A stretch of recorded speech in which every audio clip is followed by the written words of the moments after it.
সত্য কখনো গোপন থাকে না। জুলাই আন্দোলন নিয়ে খোদ জুলাই সন্ত্রাসে যারা ষড়যন্ত্রকারী হিসেবে অংশ নিয়েছিল তারাই একের পর এক হাড়ি ভেঙে দিচ্ছে। ফরহাদ মোজাহার, বিশিষ্ট কবি, দার্শনিক, চিন্তাবিদ এই গফুর মিয়া হাড়ি ভেঙে দিয়েছে। গত কয়েকদিনে এটা সামাজিক যোগাযোগ মাধ্যম, মেইন স্ট্রিম মিডিয়াতে অনেক চর্চিত হচ্ছে। গফুর হঠাৎ হাড়ি ভেঙে দিল, এটা কি নতুন কোনো রাজনৈতিক চাল? জুলাই জঙ্গি আন্দোলন, শেখ হাসিনা সরকারের পতন, তারপরের বিভিন্ন রাজনৈতিক সমীকরণ, সবকিছুর পেছনে ছিল চক্রান্ত। এর পেছনে ছিল সক্রিয় কোনো আন্তর্জাতিক পরাশক্তি, এটা আমরা সবাই জানি। কিন্তু মার্কিন দূতাবাসের সেফ হাউস, তরুণ আন্দোলনকারীদের ব্রেন ওয়াশ এবং এক দফার পেছনের কারিগরদের আসল ঘটনাগুলা আমরা অনেকেই জানি না। গফুর হঠাৎ করে কেন এসব কিছু স্বীকার করছে? আন্দোলনে ছাত্র নেতাদের সেফ হাউসে রেখে সিদ্ধান্ত নেওয়া হয়েছিল, একথা গফুর কেন বলছে? কেন গফুর বলছে প্রগতিশীল বামপন্থীরা আমেরিকার দালালি করেছে? রহস্যজনক না? গফুরের 44 বছরের রাজনৈতিক প্রজেক্ট এবং কেন তার কাঙ্ক্ষিত মজলুমের ইনসানিয়াত অর্থাৎ ইসলামী রাষ্ট্র প্রতিষ্ঠার স্বপ্ন শেষ পর্যন্ত বাংলাদেশে ব্যর্থ হলো, এটা বুঝতে হলে, অর্থাৎ গফুরকে বুঝতে হলে আমাদেরকে ফিরে যেতে হবে আজ থেকে ঠিক 44 বছর আগে। তখনকার সময়ে গফুর বলেছিল, আমরা বিপ্লব পরবর্তী শাসক তৈরি করছি যারা একটি আধুনিক ব্যুরোক্রেসি বা আমলাতন্ত্র গড়ে তুলবে। তখন তাকে প্রশ্ন করা হয়েছিল, শাসক তৈরি করছেন ভালো কথা, কিন্তু বিপ্লবটা করতে হবে, আর সেই বিপ্লব কিভাবে হবে? গফুরের উত্তর ছিল অতি সংক্ষেপে, সে তো এমনি ঘটবে, অর্থাৎ কেউ না কেউ বিপ্লব ঘটাবেই। গফুর প্রথাগত বামপন্থীদের উপর কখনো ভরসা করতে পারে নাই। সে জানতো বাংলাদেশের চিরাচরিত বাম রাজনীতি দিয়ে রাষ্ট্র ক্ষমতা পরিবর্তন করা কখনোই সম্ভব না, কারণ বামেদের সেই সক্ষমতা নাই। আর তাই গফুর নতুন এক তত্ত্ব নিয়ে মাঠে নেমেছিল, জিহাদই শ্রেণী সংগ্রাম। আর সেই নতুন তত্ত্বে ভরসা করলো একদল তরুণ। সেই তরুণ কারা?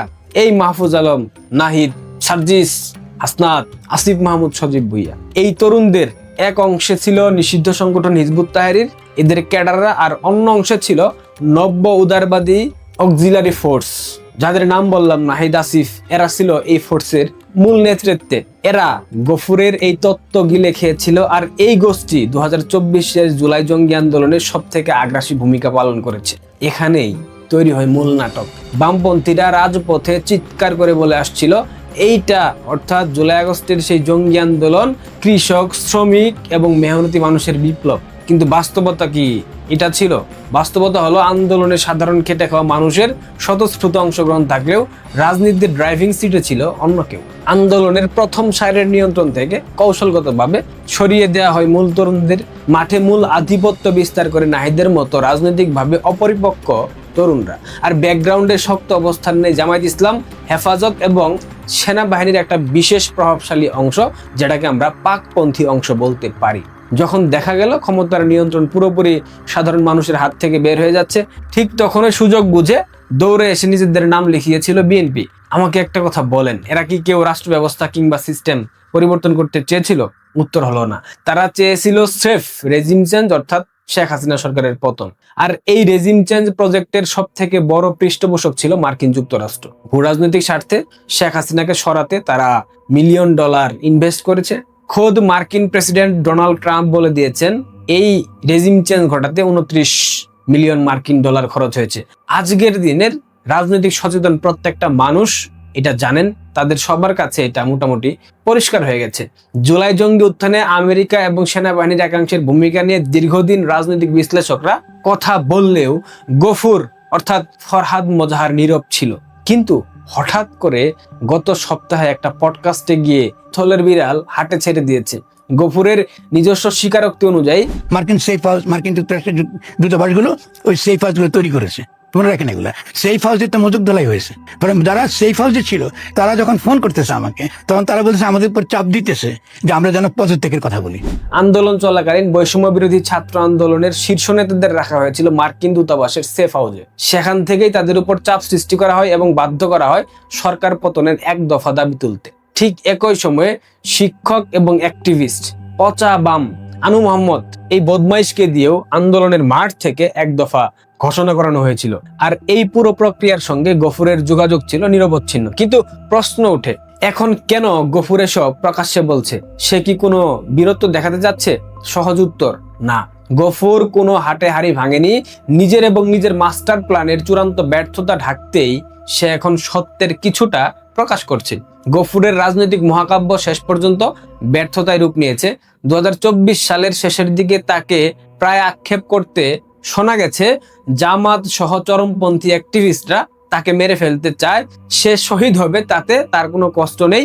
এই একটি বাক্যই প্রমাণ করে গফুর যেটাকে বিপ্লব ভেবেছিল সেটা হাতছাড়া হয়ে গেছে। সে একা ব্যর্থ হয়নি, তার শীর্ষরাও ব্যর্থ হয়েছে। তবে হ্যাঁ, তার এই দীর্ঘ রাজনৈতিক সাধনার একমাত্র দৃশ্যমান সফলতা হলো তার ঘনিষ্ঠ শিষ্য মাহবুব মোর্শেদ এবং ফারুক ওয়াসিফ সরকারের উচ্চ পদে আসীন হয়েছিল। আর তার পরকীয়া ব্যাড পার্টনার ফরিদা আখতার অন্তর্বর্তীকালীন সরকারের মৎস্য উপদেষ্টা পদ বাগিয়ে নিয়েছিল। উপদেষ্টা পদ আর সরকারি দপ্তর মিললেও গফুর মোজাহারের 40 বছরের সেই বিপ্লবী রূপরেখা ধুলোর সাথে মিশে গেছে। এত কিছুর পরও ফরহাদ মোজাহার আশা কিন্তু ছাড়ছে না, কারণ তার দৃষ্টি এখন 1972 সালের মূল সংবিধানে। গফুর খুব ভালো করেই জানে, আজ হোক বা কাল হোক বাংলাদেশে ঐতিহ্যবাহী রাজনৈতিক দল আওয়ামী লীগ রাজনীতিতে ফিরবেই, কারণ দেশের একটা বিশাল জনগোষ্ঠীর সমর্থন আওয়ামী লীগের পেছনে আছে। দল হিসেবে আওয়ামী লীগের প্রত্যাবর্তন ঠেকানো একেবারে অসম্ভব, যেটা আমরা এখন দেখতে পাচ্ছি, গফুর দেখতে পাচ্ছে। আর আওয়ামী লীগ ফেরা মানে 2024 সালে গফুর যে রাষ্ট্র পুনর্গঠনের স্বপ্ন দেখিয়েছিল সেটার স্থায়ী মৃত্যু ঘটবে। তাই গফুর এখনো মনে করে সময় শেষ হয়ে যায়নি, যে কোনো মূল্যে 72-এর সংবিধান মুছে ফেলতে হবে। তার অঙ্কের হিসাবটা এই ক্ষেত্রে অনেকটা সহজ। প্রথমত, 72-এর সংবিধান বাতিল করতে পারলে প্রথাগত এবং জনপ্রিয় বুর্জোয়া গণতান্ত্রিক কাঠামো ভেঙে পড়বে। দ্বিতীয়ত, সেই শূন্যতায় গঠন করা যাবে একটি বিপ্লবী সরকার। তৃতীয়ত, আর সেই বিপ্লবী সরকার পরবর্তীতে ধীরে ধীরে প্রতিষ্ঠা করবে একটি মডারেট ইসলামী হুকুমত, যেটা গফুরের ভাষায় মজলুমকে ইনসানিয়াত বা মানবিক অধিকার এনে দেবে। কিন্তু গফুরের এই ইসলামিক ইনসানিয়াতের স্বপ্ন ধূলিসাৎ করে দিয়েছে, স্বপ্নে পানি ঢেলে দিয়েছে বিএনপি এবং জামায়াত। কারণ বিএনপি কিংবা জামায়াতের রাজনীতির উদ্দেশ্য রাষ্ট্র কাঠামো পুরোপুরি বদলে ফেলা নয়, তাদের উদ্দেশ্য বিদ্যমান সিস্টেম বজায় রেখে ক্ষমতার চেয়ারে বসা। তাই তারা যখন দেখলো পরিস্থিতি বেসামাল হয়ে যাচ্ছে, তখন তারা জুলাই ঘোষণা, তথাকথিত জুলাই সনদ বাস্তবায়নের মূল ঝুলিয়ে আন্দোলনের উত্তাপ ঠান্ডা করে দিয়েছে। ফলে চরম বিপদে পড়েছে গফুর। এখন সে কি করবে? সে কি সব সত্য উগরে দেবে? সে ইতিমধ্যেই প্রগতিশীল বামপন্থীদের সাম্রাজ্যবাদী আমেরিকার পারপাস সার্ফকারী বলে আক্রমণ করেছে। আমেরিকা কিভাবে সেফ হাউসে রেখে আন্দোলনকারীদের মগজ ধোলাই করেছে সেটাও ফাঁস করে দিয়েছে। রাজনৈতিক অঙ্গনে এইসব কথা বলা অত্যন্ত বিপজ্জনক। যে কোনো সময় তার বড় ধরনের ক্ষতি হতে পারে, সেটা গফুর জানা সত্ত্বেও মুখ খুলছে, কারণ সে জানে এখন না বললে তার রাজনৈতিক অস্তিত্ব আর অবশিষ্ট থাকবে না। আমার শেষ প্রশ্ন, গফুর কি এখনো কোনো অলৌকিক স্বপ্ন দেখছে, নাকি সে জানে তার উপর দেয়া অ্যাসাইনমেন্ট পুরোপুরি ব্যর্থ হয়েছে? তাহলে সে কি এই হাটে হাড়ি ভাঙার নাটক করছে? এটাই এখন কোটি টাকার প্রশ্ন।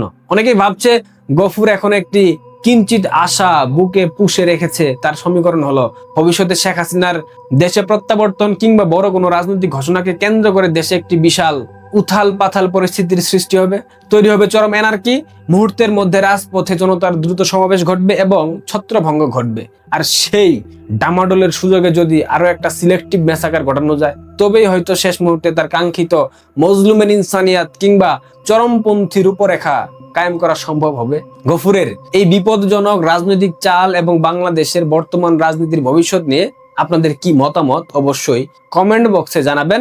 আর এই গফুরের স্বীকারোক্তি একটা প্রকাশ পেয়েছে, ধীরে ধীরে আরো আসবে। কে কত ডলার খেয়েছে, কে কত ডলারের বিনিময়ে মার্কিনীদের পারপাস সার্ভ করেছে, কে কত ডলারের বিনিময়ে রাস্তায় নেমেছিল, সামাজিক যোগাযোগ মাধ্যমে গুজব রটিয়েছে, সব সামনে আসবে। এই জুলাই ষড়যন্ত্রের অংশীদার যারা ছিল, এই জুলাই ষড়যন্ত্র ঠিক কিভাবে সংগঠিত হয়েছে, প্রত্যেকটা তথ্য আপনাদের সামনে চলে আসবে। আপনারা অপেক্ষা করেন। বঙ্গবন্ধু কন্যা শেখ হাসিনা বাংলাদেশে আসার পূর্বেই সব সামনে আসবে। যেমনটা শহীদ প্রেসিডেন্ট, স্বাধীনতার ঘোষক জিয়াউর রহমানকে মরণোত্তর মেরে দিয়েছে জামায়াত ইসলাম। ভিডিওটা জামাতের ফেসবুক পেজে গিয়ে দেখবেন, তাহলে বুঝবেন আমি কি বুঝিয়েছি। ভালো থাকবেন। ষড়যন্ত্রের সবকিছু সামনে আসবে। ধন্যবাদ।